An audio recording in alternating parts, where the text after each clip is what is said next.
क्या आत्मा अमर है? क्या मृत्यु के बाद भी कुछ बचता है? यह प्रश्न केवल धर्मशास्त्र का ही नहीं, बल्कि हर मानव का सबसे बड़ा जिज्ञासा है। वेदांत दर्शन, जिसे भारतीय दर्शन की पराकाष्ठा माना जाता है, आत्मा के विषय में अत्यंत गूढ़ और गहन दृष्टिकोण प्रस्तुत करता है। इस लेख में हम जानेंगे कि वेदांत के अनुसार आत्मा क्या है, क्या वह अमर है और जीवन मरण के चक्र में उसका स्थान क्या है। आत्मा का वेदांत में स्वरूप वेदांत, वेद प्लस अंत, खंड वेदों का सार कहता है, अहम ब्रह्मास्मि, मैं ब्रह्म हूँ, अर्थात आत्मा ही ब्रह्म है। वेदांत के अनुसार आत्मा न जन्म लेती है न मरती है, यह अजन्मा, अविनाशी, सर्वव्यापी और शाश्वत है। शरीर नश्वर है पर आत्मा अजर अमर है। भगवद गीता में भगवान श्री कृष्ण कहते हैं, न जायते म्रियते व कदाचित, अध्याय 2 श्लोक 20।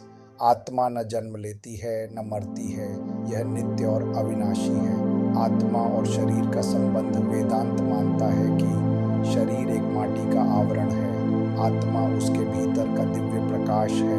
मृत्यु केवल शरीर का परिवर्तन है, आत्मा का नहीं। इस दृष्टिकोण में मृत्यु एक वस्त्र परिवर्तन की तरह है। जैसे पुराने कपड़े उतार कर नए पहने जाते हैं, वैसे ही आत्मा एक शरीर से दूसरे में जाती है। आत्मा अमर क्यों मानी जाती है? वेदांत के मुख्य तर्क, आत्मा अनुभव की सत्ता है। हम सोचते हैं, अनुभव करते हैं, महसूस करते हैं, ये आत्मा की उपस्थिति से ही संभव है।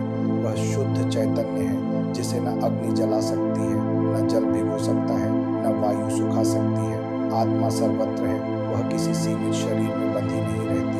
आत्मा की अमरता का प्रभाव जीवन पर मृत्यु का भय समाप्त होता है। व्यक्ति धर्म, सेवा और सच्चाई की ओर अग्रसर होता है। भौतिक सुखों की बजाय आध्यात्मिक उन्नति पर ध्यान केंद्रित करता है। क्या आत्मा को अनुभव किया जा सकता है?